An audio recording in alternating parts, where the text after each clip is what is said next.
Shalom, selamat sore teman-teman. Kembali lagi pada sore hari ini, kita kembali beribadah secara online.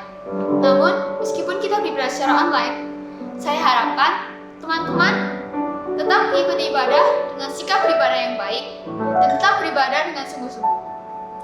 Mari, sebelum mulai ibadah kita persiapkan hati kita bersatu dan bersama.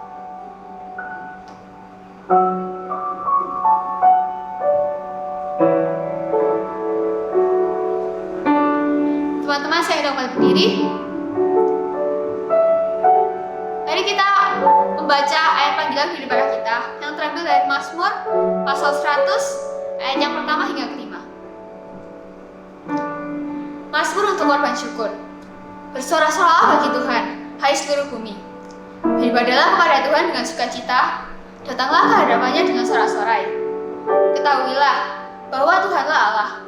Dialah yang menjadikan kita dan punya dialah kita, umatnya dan kawanan domba gembalaannya. Masuklah melalui pintu gerbangnya dengan nyanyian syukur, ke dalam pelatarannya dengan puji-pujian. Bersyukurlah kepadanya dan pujilah namanya. Sebab Tuhan itu baik, kasih setianya terus selama-lamanya, dan kesetiaannya tetap turun-menurun. Teman-teman, saya persilakan duduk kembali.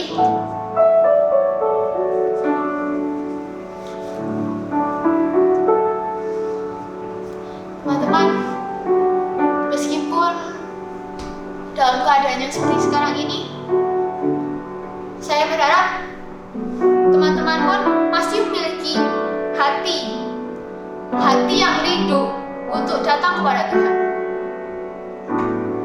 Mari kita nyatakan kerinduan kita kepada Tuhan. Kita naikkan pujian, satu hal yang kurindu.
ini pun kami masih tetap bisa beribadah kepadamu. Dasar kami, mohon sucikan, kuduskan hati kami, agar kami dapat layak menjalani ibadah ini. Mohon Tuhan berkati jalannya ibadah ini dari awal, pertengahan hingga akhirnya. Terima kasih Tuhan Yesus. Dalam nama Tuhan Yesus kami berdoa. Haleluya, amin.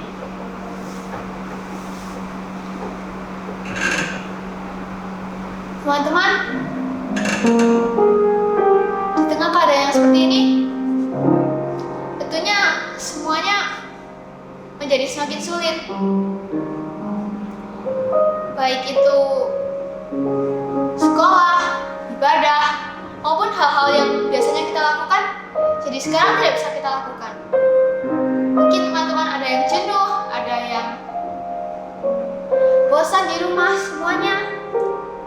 Mungkin ada juga yang menghadapi masalah-masalah di rumah. Namun di tengah semuanya itu, kita hendaknya tetap ingat bahwa masih ada Allah yang menjadi sumber kekuatan kita. Mari kita naikkan pujian ini. Allah sumber kuatku.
Mari saya mengundang teman-teman, kita naikkan doa syafaat.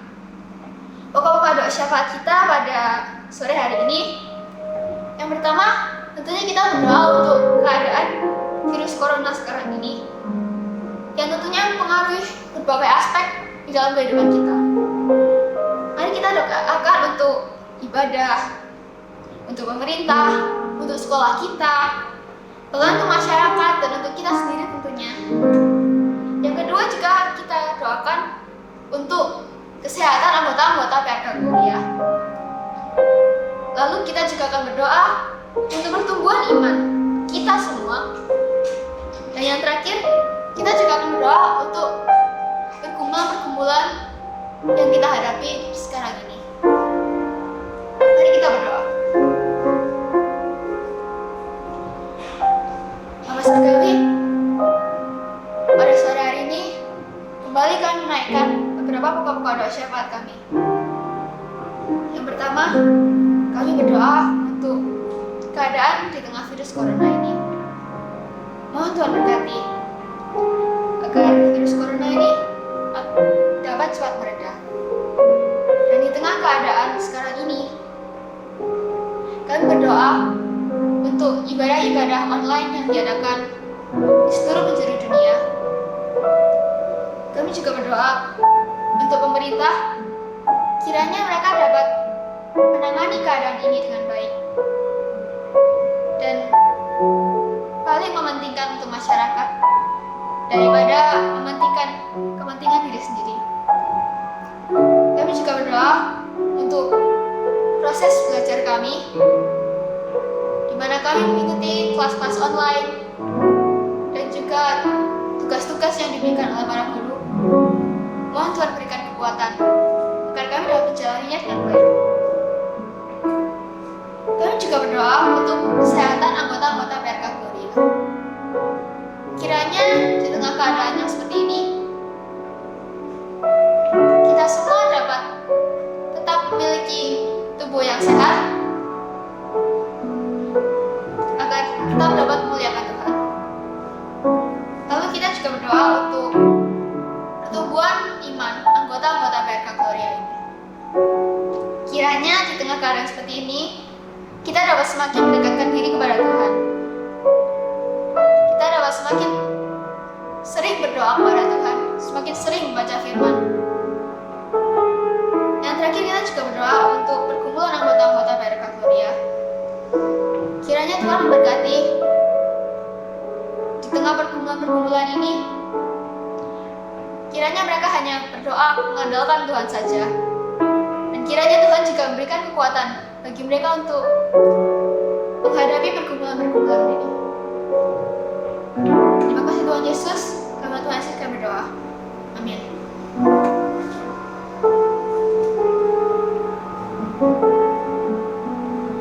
Kini tiba saatnya kita akan mendengarkan firman Tuhan. Kiranya kita mempersiapkan hati kita membiarkan hati kita bagaikan sebuah bejana yang mau dibentuk oleh Tuhan. Kita naikkan bejana ini, bejanamu.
Shalom, selamat sore teman-teman PRK Gloria. Syukur kepada Tuhan, sampai pada hari ini kita masih diberi kesempatan untuk bersekutu kepada Tuhan walaupun di rumah kita masing-masing. Teman-teman, mari kita memulai untuk mendengarkan firman Tuhan dengan berdoa. Kita berdoa. Terima kasih ya Tuhan, pada sore hari ini kami mau mendengarkan firman Tuhan. Tolong kami, berikan kami hati untuk bisa mengerti apa yang Tuhan ingin maksudkan kepada kami pada sore hari ini. Terima kasih ya Tuhan, dalam nama Tuhan Yesus kami berdoa. Amin. Teman-teman, tema renungan kita pada hari ini ialah apa itu keluarga. Nah, saya yakin setiap kita berasal dari keluarga ya. Setiap kita juga memiliki keluarga, memiliki papa mama, memiliki saudara yang lain, dan orang-orang yang ada di sekitar kita yang mungkin tinggal satu atap dengan kita. Teman-teman, jika kita melihat secara umum, keluarga berarti unit terkecil dari masyarakat yang terdiri dari kepala keluarga dan beberapa anggota keluarga yang tinggal di satu atap, yang setiap harinya mereka hidup di rumah itu. Teman-teman, atau menurut etimologinya dikatakan bahwa keluarga itu disebut seisi rumah yang terdiri dari ayah dan ibu, kemudian anak-anak. Dan masih banyak lagi teman-teman definisi keluarga, baik secara fungsional, struktural, menurut beberapa ilmu sosiologi dan banyak hal lain. Karena kalau berbicara tentang keluarga ini sangat luas sekali. Tetapi hari ini kita akan belajar secara khusus keluarga menurut Alkitab atau sesuai dengan firman Tuhan. Nah, meskipun kita belajar secara khusus arti keluarga menurut firman Tuhan, arti-arti keluarga yang sudah saya ungkapkan dari atas tadi tidak ada yang salah ya, semuanya benar. Hanya saja kita akan lebih memfokuskan diri kita untuk belajar tentang keluarga menurut firman Tuhan. Oke teman-teman, pada sore hari ini juga kita akan melihat apa yang dikatakan Alkitab tentang keluarga. Menurut Alkitab, keluarga merupakan lembaga yang keberadaannya menunjukkan penghayatan kepada Kristus. Jadi intinya sangat dalam sekali ya teman-teman. Keluarga bukan hanya lembaga atau bukan hanya unit dari masyarakat, tetapi merupakan penghayatan kepada Yesus Kristus. Alkitab mencatat keluarga itu berasal dari Allah. Dari mana kita bisa melihat? Teman-teman masih ingat kan? Adam adalah manusia pertama yang diciptakan oleh Hawa. Itu ada di Kejadian pasal 1 ayat 26. Kemudian Allah menciptakan Hawa sebagai penolong bagi Adam. Dan beberapa tahun kemudian mereka dikaruniai dua orang anak. Masih ingat namanya? Kain dan Habel. Nah, itu adalah keluarga pertama yang diciptakan oleh Allah. Tetapi teman-teman, ada lagi keluarga atau disebut dengan mezbah keluarga yang pertama sekali juga diceritakan di Alkitab tentang keluarganya. Siapa? Masih ingat? Keluarganya Nuh. Nah, pada Kejadian pasal 8 itu di sana diceritakan bagaimana Allah menyelamatkan Nuh bersama dengan keluarganya, dan di sana mereka membangun sebuah mezbah keluarga. Oke, teman-teman, pada hari ini juga kita akan bersama membacakan firman Tuhan dari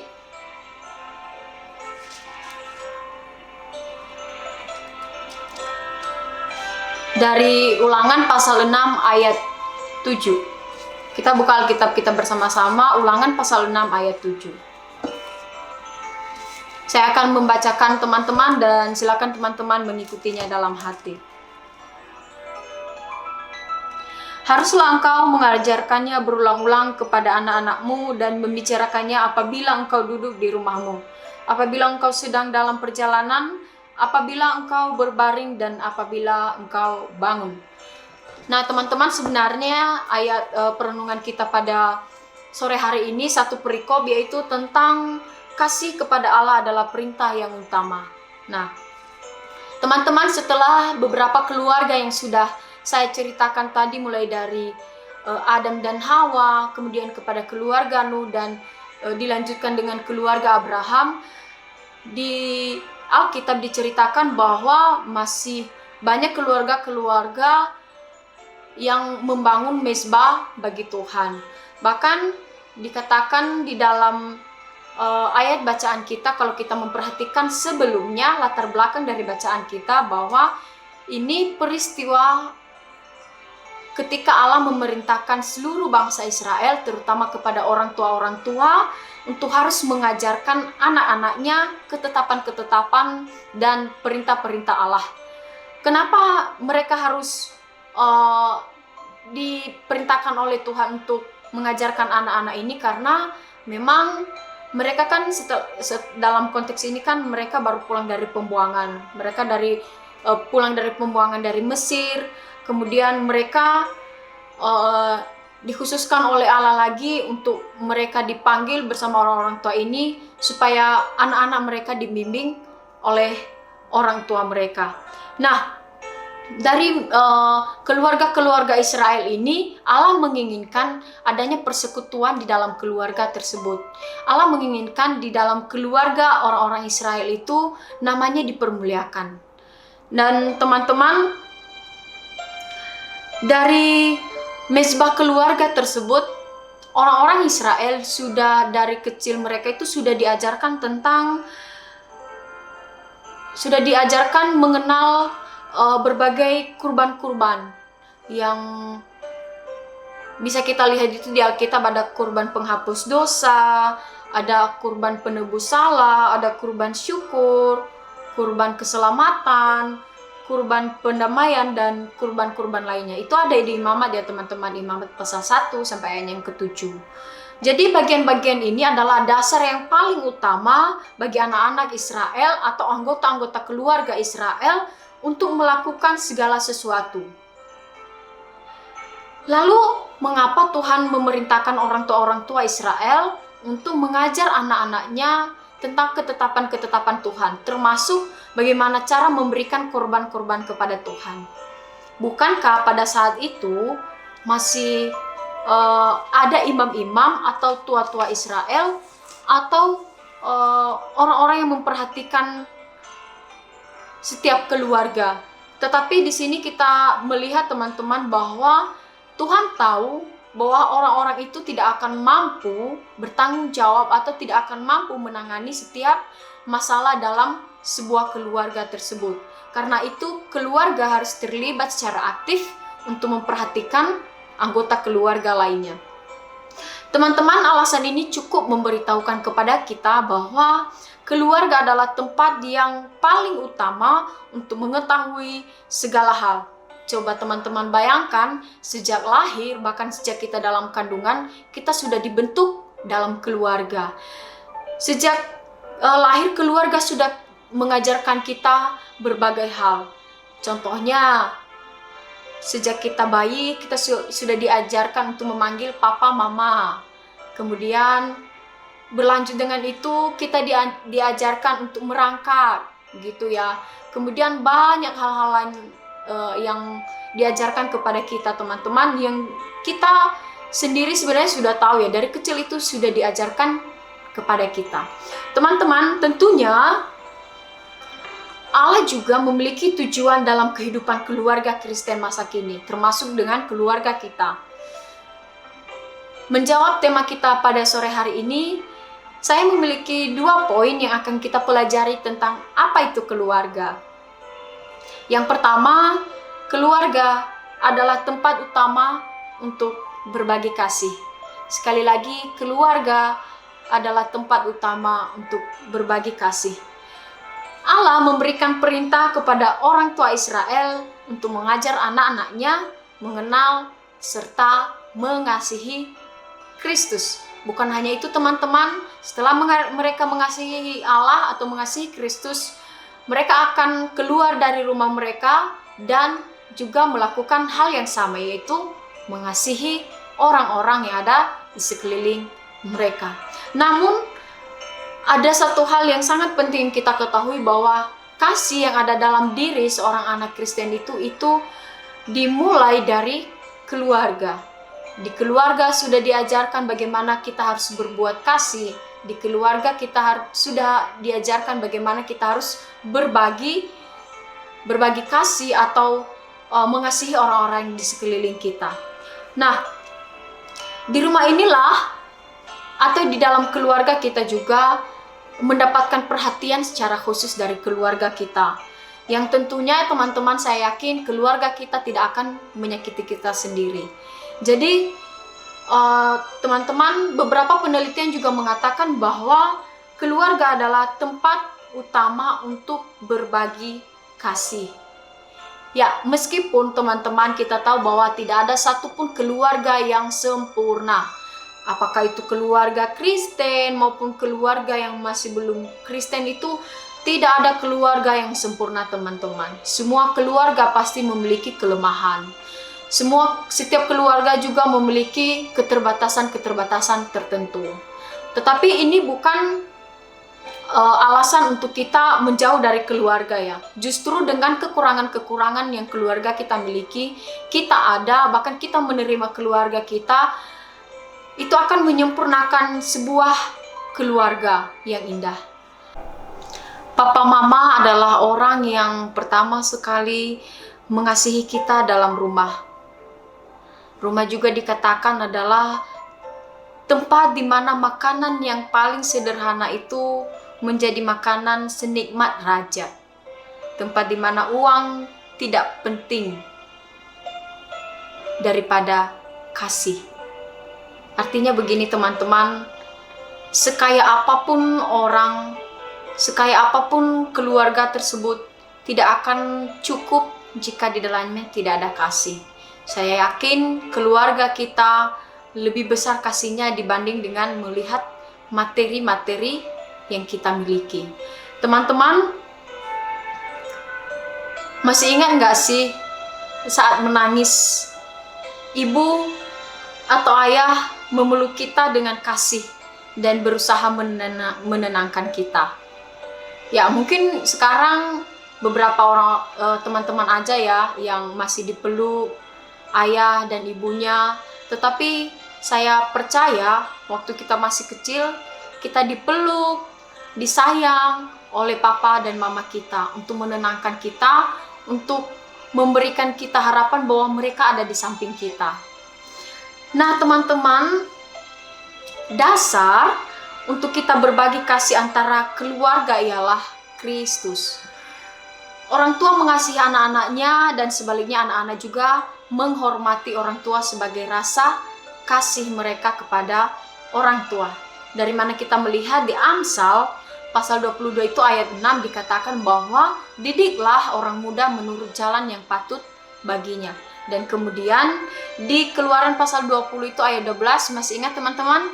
Hormatilah ayahmu dan ibumu supaya lanjut umurmu di tanah yang Tuhan Allahmu berikan kepadamu.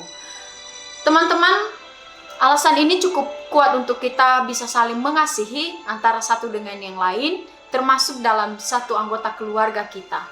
Jadi, teman-teman, saya cerita sedikit ya. Dalam keluarga saya itu kami memiliki 3 orang cewek, kakak beradik.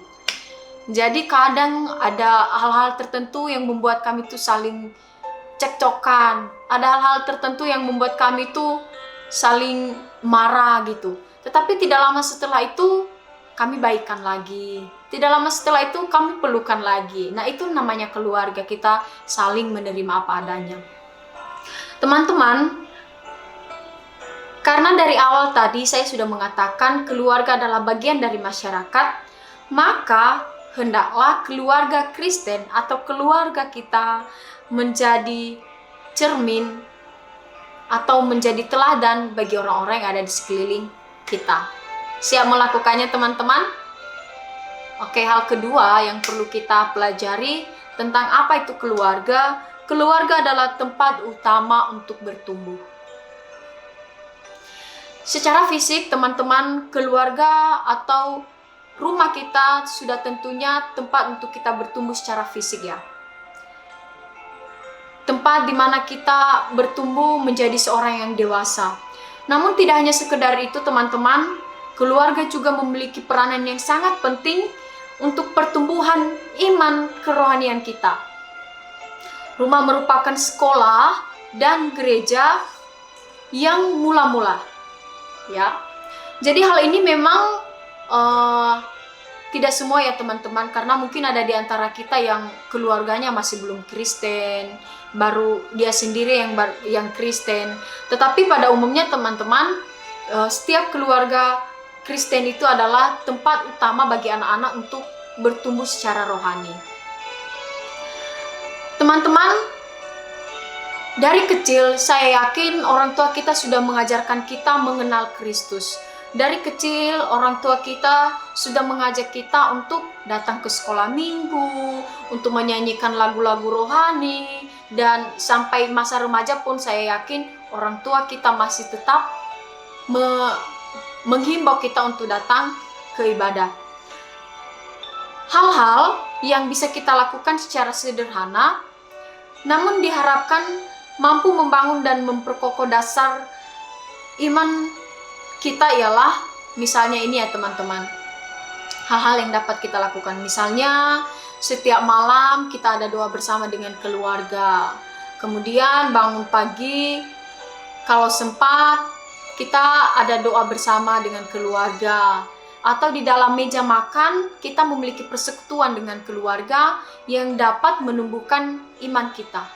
Dan dasar-dasar ini teman-teman akan menjadi bekal bagi kita ketika kita keluar dari rumah.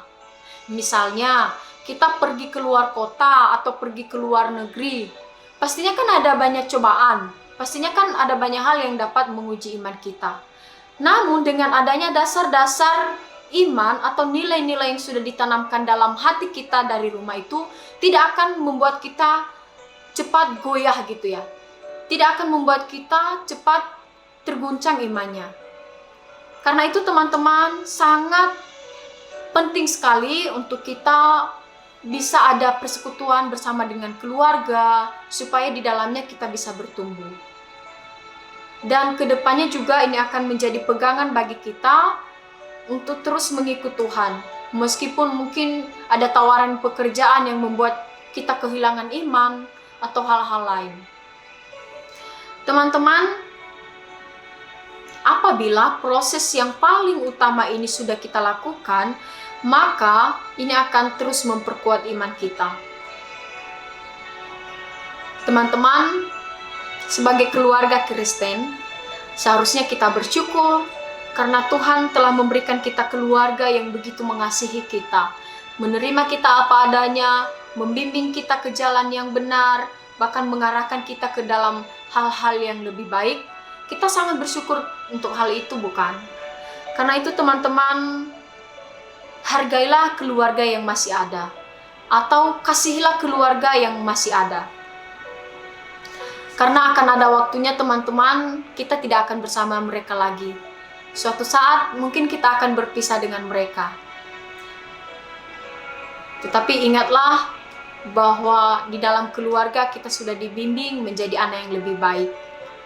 Karena itu teman-teman, mari bersama-sama bertumbuh bersama dengan keluarga kita, mengasihi keluarga kita, karena kita tahu keluarga berasal dari Allah. Amin untuk kebenaran firman Tuhan pada sore hari ini. Mari kita bersatu di dalam doa. Terima kasih ya Tuhan untuk kebenaran firman Tuhan, memberitahukan kepada kami bahwa keluarga kami berasal dari Tuhan.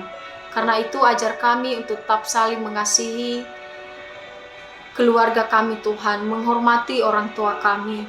Bahkan Tuhan melakukan hal-hal yang utama yang dapat memperkuat iman kami. Tuhan tolong kami dalam kami melakukan firman Tuhan ini. Dalam nama Tuhan Yesus kami berdoa dan bersyukur. Amin. Teman-teman, saya undang balik berdiri. Mari kita ikrarkan iman kita melalui pengakuan iman rasuli. Pengakuan iman rasuli. Aku percaya pada Allah, Bapa yang Maha Kuasa, Khalik langit dan bumi, dan kepada Yesus Kristus, anaknya yang tunggal Tuhan kita, yang dikandung daripada Roh Kudus, lahir daripada anak darah Maria, yang menderita sengsara di bawah pemerintahan Pontius Pilatus, disalibkan, mati dan dikuburkan, turun dalam kerajaan maut. Pada hari yang ketiga, bangkit pula dari antara orang mati, naik ke surga, duduk di sebelah kanan Allah, Bapa yang Maha Kuasa. Dan dari sana ia akan datang untuk menghakimi orang yang hidup dan yang mati. Aku percaya pada Roh Kudus, gereja yang kudus dan am, persekutuan orang kudus, pengampunan dosa, kebangkitan tubuh, dan hidup yang kekal. Amin. Teman-teman, saya persilakan duduk kembali.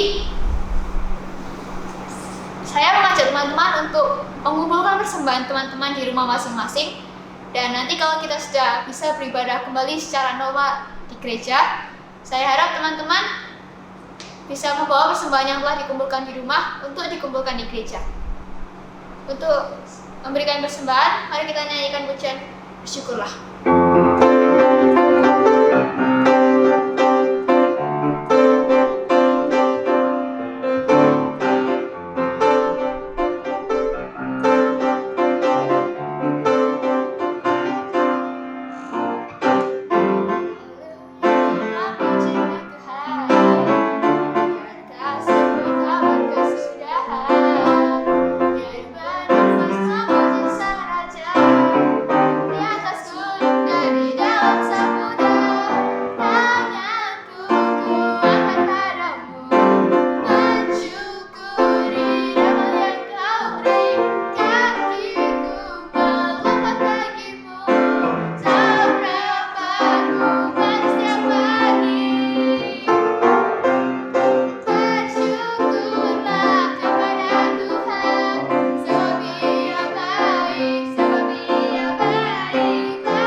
Bapak Surgawi, terima kasih karena telah menyertai ibadah kami dari awal hingga saat ini.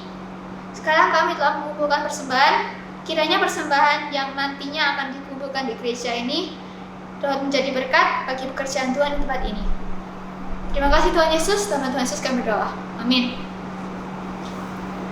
Sekarang mari kita naikkan ayat mas kita yang terambil dari Roma pasal 12 ayat 2.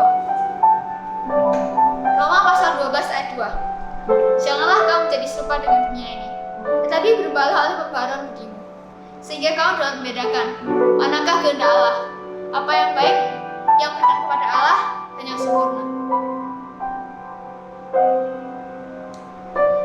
Kini kita telah tiba di penghujung ibadah kita. Kiranya melalui rangkaian ibadah ini, teman-teman dapat menjadi semakin terberkati dan semakin dekat lagi dengan Tuhan. Kiranya melalui firman yang telah disampaikan, teman-teman dapat lebih mengerti lagi mengenai apa itu keluarga. Dan kini, bersama dengan keluarga kita, mari kita melayani Tuhan Yesus sampai pada akhirnya. Kita naikkan pujian ini bersama keluargaku.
teman-teman, saat ini kita akan menyelesaikan ibadah kita dan mari kita bersatu dalam doa.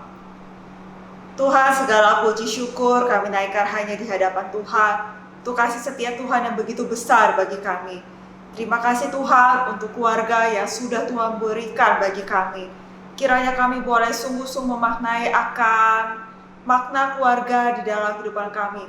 Bagaimana kami boleh belajar untuk mengasihi dengan lebih sungguh lagi akan papa, mama, maupun saudara-saudara kami. Bahkan juga terkhususnya ya Tuhan, di hari ibu ini ya Tuhan, kami ingin lebih belajar lagi untuk mengasihi akan mama kami ya Tuhan. Terima kasih untuk papa, mama, dan juga saudara-saudara yang sudah Tuhan berikan bagi kami. Kiranya kami boleh belajar mengasihi mereka ya Tuhan. Dan kami pun juga ingin belajar mengasihi Tuhan dengan segenap hati kami, dengan segenap pikiran kami ya Tuhan. Dan dengan segenap seluruh hidup kami ingin mempersembahkan yang terbaik hanya bagi kemuliaan nama Tuhan. Mari saat ini kita akan menyelesaikan ibadah kita dan kita akan menerima berkat daripada Tuhan. Tuhan memberkati engkau dan melindungi engkau. Tuhan menyinari wajahnya dan memberikan engkau kasih karunia. Tuhan menghadapkan wajahnya kepadamu dan memberikan engkau damai sejahtera. Amin. Ya teman-teman, saat ini kita sudah kembali mengadakan ibadah online. Seperti yang kita ketahui, ini kan kondisi yang sebenarnya memang tidak ideal untuk beribadah. Tetapi teman-teman, saya rindu mengajak kita semua untuk boleh lebih bersama-sama lagi dengan bersungguh-sungguh lagi untuk lebih belajar mengasihi Tuhan dan kita tetap menjaga relasi kita bersama dengan Tuhan. Nah teman-teman, di minggu depan kita akan mengadakan sesuatu yang spesial di dalam ibadah kita. Ada sesuatu yang berbeda. Nah nanti teman-teman tunggu informasi selanjutnya yang akan diberikan oleh pengurus melalui IG PRK Gloria maupun juga grup lain PRK Gloria. Karena ada yang spesial di minggu yang akan datang. Jadi teman-teman tetap menjaga relasi teman-teman bersama dengan Tuhan dan tetap beribadah bersama dengan Tuhan di rumah masing-masing. Dan kami dari pengurus PRK Gloria juga mengharapkan teman-teman semua juga dapat memiliki sikap yang baik dan benar ketika teman-teman beribadah di rumah, selayaknya ketika teman-teman beribadah di gereja. Jadi teman-teman menggunakan baju yang rapi, teman-teman duduk, dan teman-teman dihimbau untuk tidak beribadah sambil tiduran. Jadi teman-teman, itu aja informasi dari pengurus. Ditunggu informasi selanjutnya. So, tetap jaga relasi kalian bersama dengan Tuhan ya. See you guys, God bless.